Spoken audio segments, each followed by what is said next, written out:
कहाँ गइरहनु भयो भान्जी?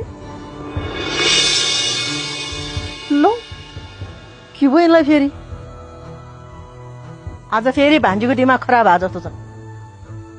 तिमीले आफ्नो दिमाग त खराब बनाउने भयो नि, हाम्रो समेत दिमाग खराब बनाउने। खै तपाईँहरूको भान्जी भित्र गएकी छ किन र? के भयो? के हुनु नि, लाउने भए रहरे लाऊ, कसैको करले लाएको माया चाहिँदैन मलाई भन्नुहुन्छ।